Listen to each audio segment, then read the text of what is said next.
सरकार का कोई भी एडजस्टमेंट नहीं कहीं दिखाई दिया। मैं यूथ के बीच में गया और यहाँ नहीं, अभी मैं 2 रोज पहले साइकिल से मैं सुबह सुबह सैर करने गया, सुबह 6 बजे लेक पे चंडीगढ़। मेरे ख्याल से वहाँ मेरे को हर व्यक्ति मिला। मैं 500 मीटर ही चल पाया होगा, मैंने वापस आना पड़ा फिर, क्योंकि इतने लोग मिलते हैं, कोई फोटो करवा रहा है, फिर बातचीत करते हैं, परंतु एक भी यूथ ने मेरे से इस प्रकार की बात नहीं की है। देश के अंदर विपक्ष की जो भूमिका है, आपने कहा है, दुर्भाग्यपूर्ण है। विपक्ष इस प्रकार के जो मुद्दे, जिसको देश समझ रहा है, देश देखता है। अगर मैं थोड़ी देर के लिए बात करूं, अब जब आपने ये बात की है, मैं इसको दूसरे वे के अंदर आपको उत्तर दे रहा हूं। इसका हमारे जो विपक्ष देश का है, क्या चुनाव के अंदर आप इसके ऊपर सच्चाई लिखना कि बाबा साहेब भारत रत्न, एक महान व्यक्तित्व जिसने इसकी अध्यक्षता की, जो संविधान बना, उसके एजेंडे को पूरा उसने देश के नाम किया, और आज आपके सामने है। अगर विपक्ष का नेता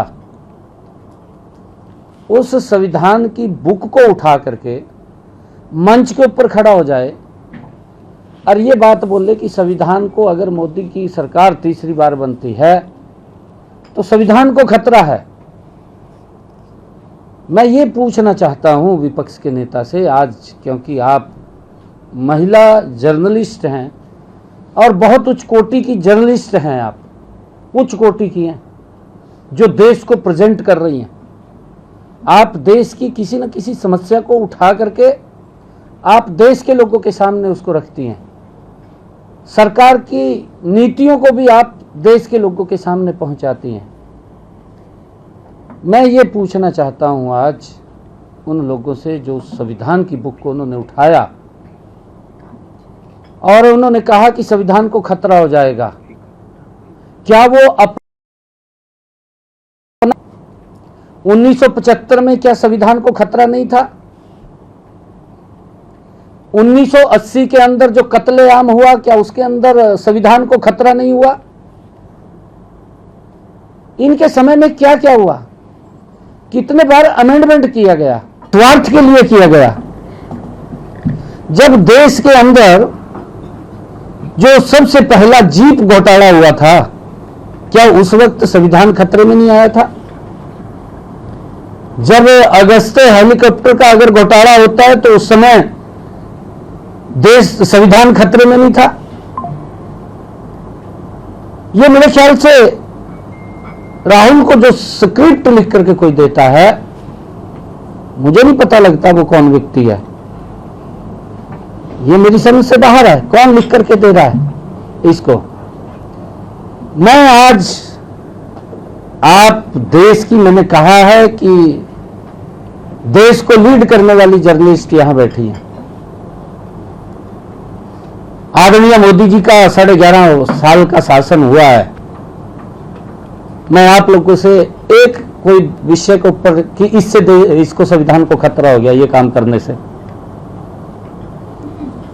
मैं आपसे एक बात पूछना चाहता हूं कि ये काम मोदी जी ने कर दिया और इससे संविधान को खतरा हो गया। मैंने 4-5 नाम गिनवा दिए कि कांग्रेस के समय में संविधान को खतरा था, इस बात से खतरा था। लोग उस बात की चर्चा करते हैं, 1975 इमरजेंसी की जो बात करते हैं, तो आज भी उसके रोंगटे खड़े हो जाते हैं। और ऐसे अनेकों काम किए हैं। नक्सलाइट इनके समय के अंदर पनपा है, इनके कार्यकाल में। क्या देश के संविधान को खतरा नहीं था? इनके समय में बोडो का असम के अंदर क्या स्थिति थी? कितने लोग मारे जाते थे, हमारे सीआरपीएफ के मारे जाते थे, लोकल पुलिस के मारे जाते थे, वहां के आम नागरिक मारे जाते थे। समस्या बढ़ रही थी। क्या संविधान को खतरा नहीं था? धारा 370 जिससे देश के अंदर आतंकवाद बढ़ रहा था, क्या संविधान को खतरा नहीं था कि देश के 2 टुकड़े उस पवित्र संविधान के टुकड़े हो रहे हैं? तो धारा 370 में धारा 370 को समाप्त किया। एक संविधान, एक प्रधान, एक निशान। ये आदरणीय प्रधानमंत्री जी ने ही पूरा किया उसको, जो देश बोलता था। संविधान को मजबूत किया है। इन 11 वर्षों में, 11.5 वर्षों के अंदर मोदी जी के नेतृत्व में मजबूती से संविधान के अनुरूप भारत आगे बढ़ रहा है। वही संकल्प उन्होंने लिया है। डॉक्टर भीमराव अंबेडकर जी का सपना, हमारे क्रांतिकारी वीरों का सपना।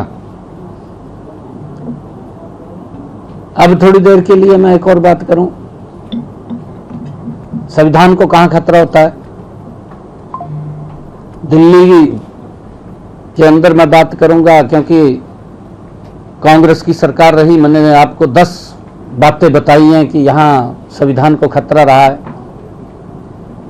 अब जब देश के लोगों ने उसको नकार दिया तो यहां दिल्ली के अंदर आम आदमी की सरकार रहेगी। वो ये कहने लगा कि मैं इनते कांग्रेस वाले तो बड़ा ईमानदार हूं। बात कही है मंच के ऊपर, कही है कि मैं तो बड़ा ईमानदार हूं, मेरी पार्टी भी ईमानदार है। और आपके ही चैनल के ऊपर खड़े होकर के कहा, मैंने तो कई बार सुना है, आपकी फोटो भी आती थी मैंने सुना कि उसने ये बात कही है मंच के ऊपर खड़े होकर के कि अपने बच्चों की कसम खाता हूं कि मैं कांग्रेस इतनी भ्रष्ट पार्टी है, उसकी गेल कभी समझौता नहीं करूंगा। जहां तक मैं चुनाव लड़ रहा था मैंने समझौता कर लिया मैं कुरुक्षेत्र में चुनाव लड़ रहा था, कांग्रेस और आम आदमी ने मिलकर के एक प्रत्याशी तार दिया। पता है आप सबको, एक प्रत्याशी उतार दिया इन्होंने। और ये गाली देते हैं एक दूसरे को। देश को क्या ये दर्शाना चाह रहे हैं? क्या देश को मालूम नहीं है? देश के लोगों को मालूम नहीं है कि एक ही है ये?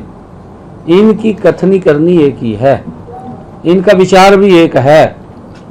और जब ये बात करते हैं कि संविधान को खतरा नहीं है, केजरीवाल ने दिल्ली के अंदर एक बात बोल दी खड़े होकर के।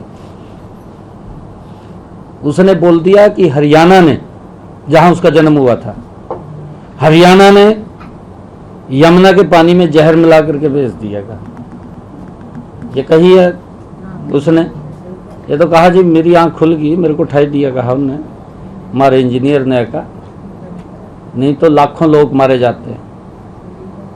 पानी बंद कर दिया मैंने तुरंत कहा खड़े हो गए। ये संविधान को खतरा नहीं था? लोगों के अंदर ये भय पैदा करना, ये संविधान को खतरा ही है।